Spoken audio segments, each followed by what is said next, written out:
Today is April 17th, 2017.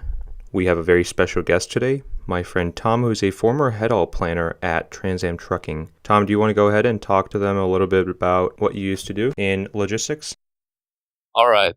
So specifically, since I was working on the transportation side of logistics, my job was really, just making sure everything is picked up at point A and it gets to point B, on time, and everything in between that. And the idea of it isn't that hard, like how hard is it to go from point A to point B? But when, you have time constraints on your freight, and then you have things like weather, mechanical issues, accidents on the highway, or just crazy stuff, like even snow in Atlanta, that can really, delay your delivery of that product. And depending on the product, that might need to deliver on like a very certain day, if it's time sensitive product, like it's a freezer product, or if a manufacturing company needs it for a part, for whatever they're working on, or like if it's a truckload of meat. So just things like that. And pretty much what I would do is, where I worked, I was, assigned a geographical area. I think a lot of trucking companies do this. So like as a planner, I would be able to see like all the inbound trucks, for that week, and like on like specific days. And then from there, I would have to make sure I booked appropriate freight to make sure like every inbound truck gets an outbound load, and to make sure that we're using all the company equipment. And so there's very little like turnaround time between the time they get empty in my area and the time they leave the area. So it's like a big balancing act too, because, I know what I have, but the customer doesn't know that. But they also have things they need to move, and they have their own priorities too. And it becomes a lot of like big juggling act, because I know, you have the drivers, you got to take care of them. You have like the driver managers or dispatchers that like keep an eye out for like the driver's miles. Like you want to make, the more miles you drive, the more money you make, because that's how transportation works. You just get paid by the mile. And then there's also other stuff like with whatever you're hauling, but for the most part, you get paid by the mile. Actually, I want to ask you, Tom, what do you haul? I mean, there's so many types of things that are being transported across the states. It depends on the carriers. Like Swift Transportation, they do a lot of dry van stuff, like intermodal, but most of it's dry. Schneider does like a variety of stuff. We specifically, we haul pretty much like refrigerated goods.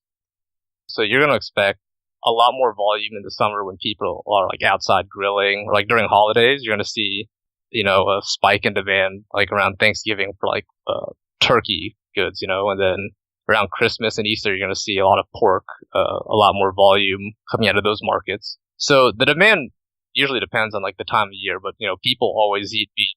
But with meat, people eat it like year round and stuff. So the demand is pretty constant. But in terms of, hazards over the road that might delay you, an accident on the highway is like a minor delay. When it was snowing in Atlanta this year, it was like crazy. Atlanta doesn't have anything to deal with clearing the roads. So the highway literally just shut down for like 2 to 3 days. And at that point, drivers might not like going up to the Northeast in the winter, because they're like, oh, I don't like the snow and the weather sucks. But you'd rather be up in the snow, like in the north, right, where they have like equipment to actually clear the roads. And then you have catastrophes like the tornadoes that kind of ripped through parts of Florida and like Louisiana. And then I think there was some flooding last summer. Then Hurricane Matthew was a big one. Sounds like you've gone through a lot of stuff, man. Yeah, you see a lot of stuff, I think, every day. No day is the same. Like I was one of the managers. He's been with the company 10 years in like various departments. He's like literally every day there's something I see, and I just look at it, and I have no idea like how to address it, because it's never happened before. And I'm just looking at my desk like, what the hell happened, And we're also going to be talking about, like the no days off thing. You've worked quite a few hours. It's a pretty emergency prone industry. Yeah. So with, transportation, whether it's over the road or like even in the air, things are always moving. So you will always need people. You'll need like a certain amount of people in the chair to like keep things running. Like overnights, you have the nights crew that handle emergencies, keep things going. Then you also have like holidays, and that's a big one. So I know like how you handle, the holiday hours. It's something between like the employee and the employer, and it gets kind of messy. I think one thing you have, like how some nurses, they have like a 4 days on, 4 days off schedule, just like rotating. We had something like similar to like that, but it was like 7 days on and 7 days off. Guarantee you, that 84-hour week that you work, you're probably like going nuts by by the last 2 days.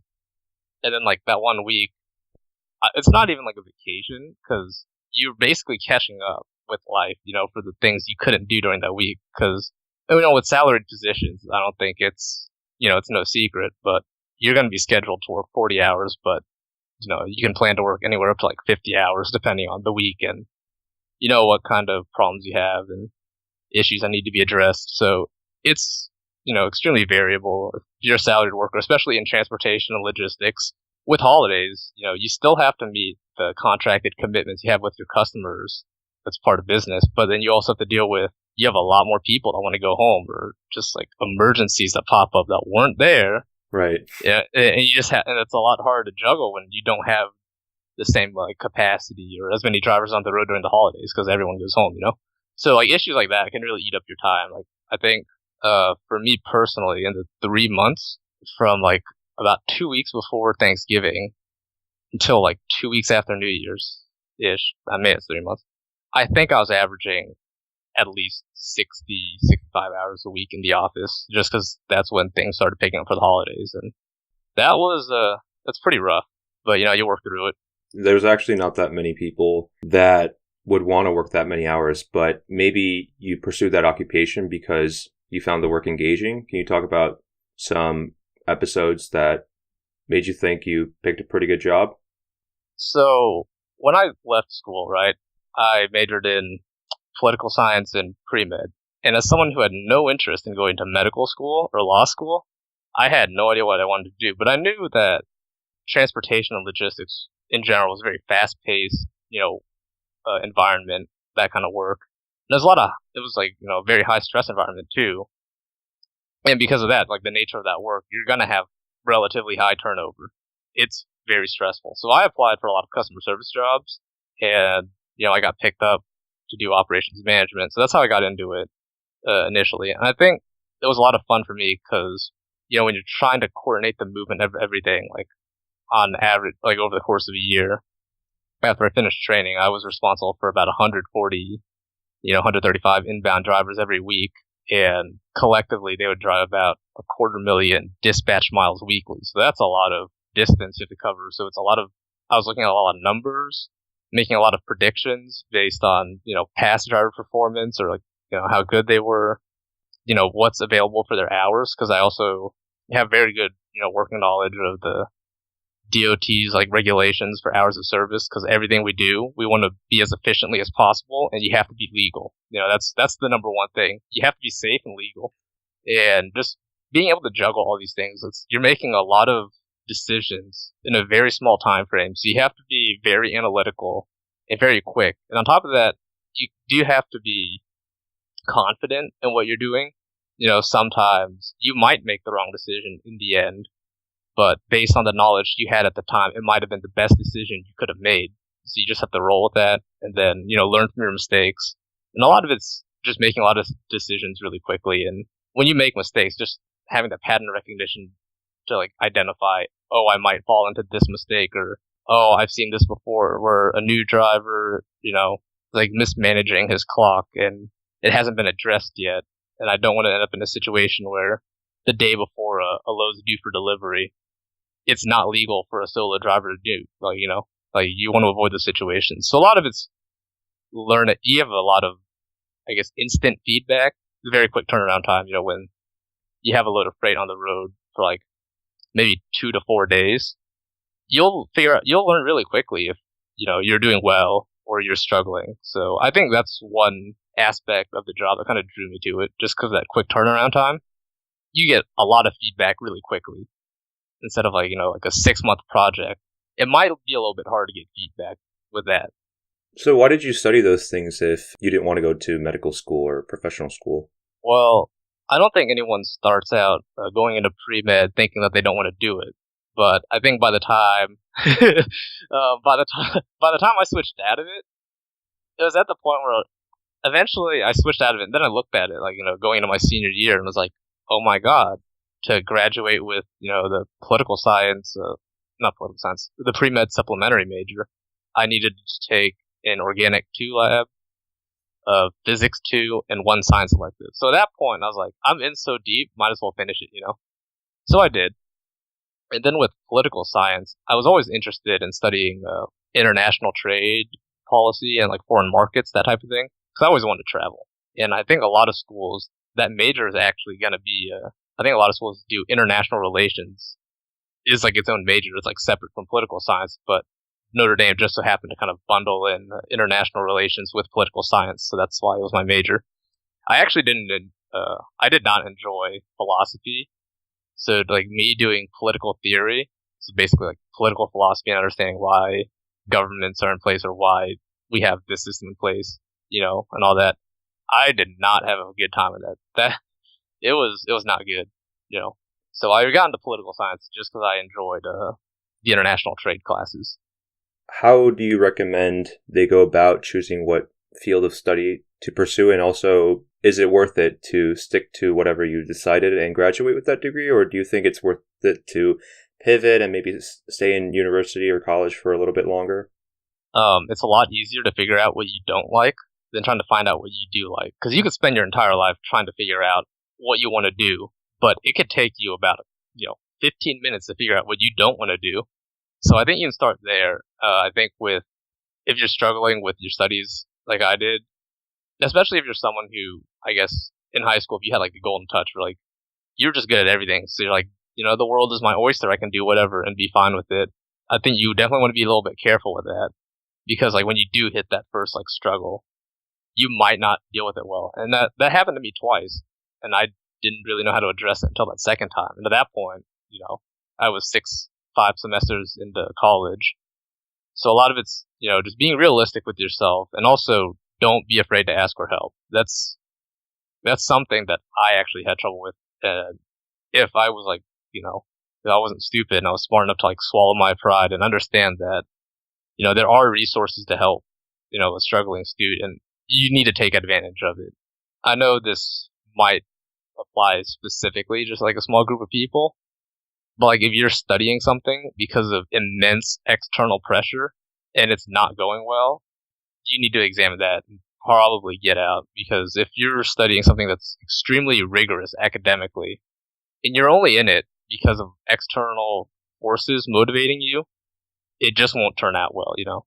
You have to do what's best for yourself, and everyone. I think one thing you need to do is like make sure everyone's like on the same page, and that's really hard to do. And I think if you can have that conversation, with your parents, guardians, like in that, if you can have that discussion with them in that situation, that you should give yourself a pat on the back. That is an extremely hard thing to do, and I think that was the first thing I did, like out of high school, that really kind of like restored confidence in myself. Because if I could convince my parents, in my case, that this was not the best course of action for me, and they, eventually got behind it, you can do anything. You really can.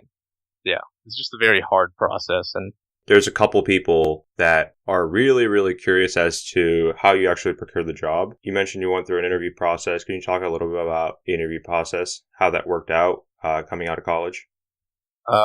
Yeah, so I'd say in terms of being like a planner specifically, it's not something that you need a 4-year degree for, but, like with most jobs nowadays, I think the employers will just want you to have a 4-year degree just to be a disqualifier. I pretty much got called in for an interview, and they just asked me, how I address situations like in stress, like if I'm good at research. Asked me about an example of when I was able to have an impact on some sort of research project, or what my leading style was, like how I lead groups, like how I interact with people. It's really just one of those jobs where you don't really need a specific skill set, but you just generally need to be very good analytically, because you have to make a lot of decisions. You look at where drivers are, see what they need to do, and if anything needs to be corrected, what you can do. So just being able to, they just wanted to test my ability to think critically, quickly, and also be able to make decisions confidently, because that's what you're doing with limited supervision. And do you think there's a lot of software that goes into making those decisions? There's software that definitely helps.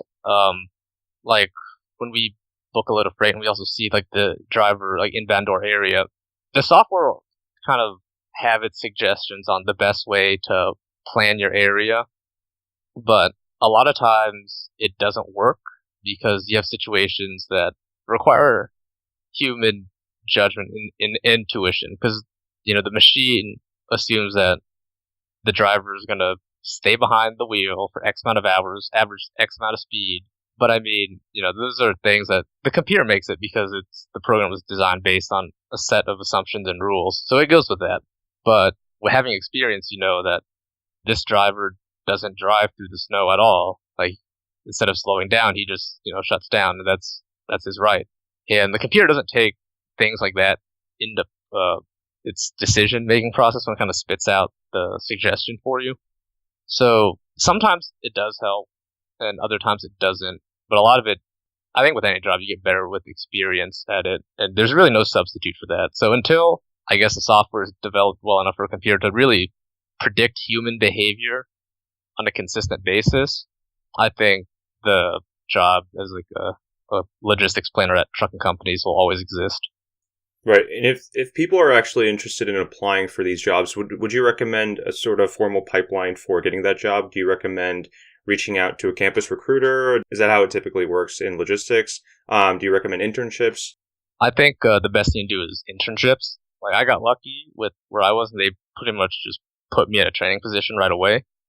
But I think the way into this industry would probably be through, make some connections, try to find out more about it, and try to get an internship in. Because you also have, like, a variety of different roles within, like, an operations department. So I know some companies, or even, like, the other half of our department, you had, like, one person's doing all the customer service stuff and all the booking, and then a planner that only just planned trucks. Like, he only planned the loads and kept track of them. Whereas for me, I did both, but it just depends, with which company you're working at. But I think the best way into the industry would definitely be, like, as an internship. I don't know how much truck companies recruit out of colleges. It's definitely not, I'd say a young person's, like, industry. And I say this just based on, my observation there. Like, I started working there when I was 22, and when I left, I was 24. But I was the youngest person in my department for my entire time at the company. And a lot of my customers, when they found out my age, or like when some of them visited and they saw me, and they were like, what on earth? They did not expect me to be that young. And even a lot of drivers were like that too, because, when I would ask them for help to, like, relay a load and repower a load that was out of position and stuff, like if they were running ahead and they could help me out, and just like the process of how I would walk them through of like how helping me helps you make more money just with, the location of where it's going or the mileage left because you get paid by the mile. A lot of the more experienced drivers were surprised with how young I was because, I was able to really put myself in their shoes. And I think that just came because when I was doing my job, I always tried to think, like, what would a driver do? Like, what would make the most sense for them? Like, if I was in their seat, what would I want? So a lot of it comes back to like that, but it's definitely not the young demographic, working there. I'd say the average age is probably closer to like 35, 40. Wow. And obviously, yeah, it's not young at all. Like, I think even like on the customer side, most of the people were like in their 30s and 40s, unless they were like new interns doing like really entry level stuff, but I didn't deal with them too much. There were a few that were probably within 5 years of like my age, but I think for the most part, it's more of a little bit older. And Tom, does that attest to sort of the maturity that the job requires? I guess looking back on it now, I would say yes, because you're dealing with a lot of information at once, you're making a lot of decisions, and you also have to understand human nature, and that's not a very easy thing to do. I mean, to be good at my job, I really have to put myself in someone else's shoes because, when you're playing the truck, you just see a truck number. You don't see a person, right? You see a truck number, and it's really easy to like move away and like forget that you're really working with another human being like in a truck, and that's dangerous. So I think part of doing well at the job does require, an amount of maturity and just awareness for others. Would you say there are any strict education requirements for getting the job? I don't think the job requires it, but a lot of places, like if you're trying to get your foot in the door without an internship, definitely need a 4-year degree just to show that you're kind of like on a level playing field with anyone else that might be applying, Another thing is you mentioned the average age within the industry. Are a lot of those employees doing something else before entering the company? I think you have a lot of, yeah, you do.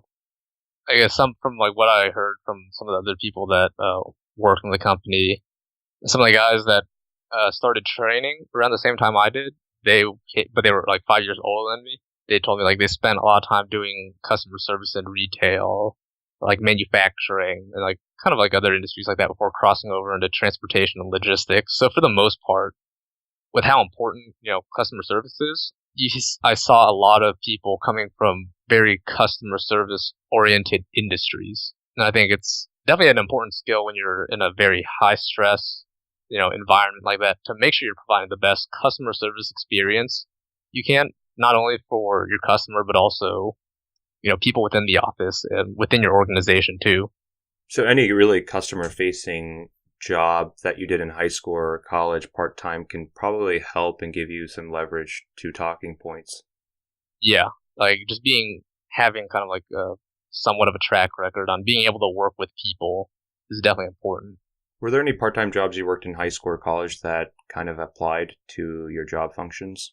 I don't think anything I did prior to my job as Headhaul planner was anything like what I did at all. It was just a lot of the jobs I did kind of helped me develop the soft skills and characteristics needed to succeed in an environment like that. Like I'd worked on political campaigns in the past, so I wasn't worried about just picking up the phone and calling someone. And you could get a range of anywhere between someone yelling at you to someone being very happy to talk to you. But just being able to pick up that phone and be confident, regardless of the outcome, was like an important soft skill I had. And just being able to demonstrate that I do have like an analytical capacity was also important. Would you say that there are a couple unofficial recruiting channels that people can tap into who are interested in the trucking industry? I think it would probably be more similar to just find out if you have anyone that's at a trucking company, or maybe even working with a consumer packaged goods company, or contact within one of those companies that works a lot with transportation. They might be able to help you get a way in. Like my customers, they would have their own regions, but they have to move X amount of freight, so they have contacts with 30 different carriers, right?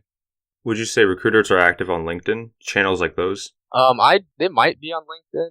I didn't really use LinkedIn too much before I got the job, and I just recently started my own account. I used Indeed.com and like Monster. I think Indeed has it's a good resource just because you can see when it was posted and like how soon it was posted. So that would be a good avenue. You could try LinkedIn. I think that might be good. I saw a lot of positions in logistics on like LinkedIn and like ZipRecruiter, other avenues like that.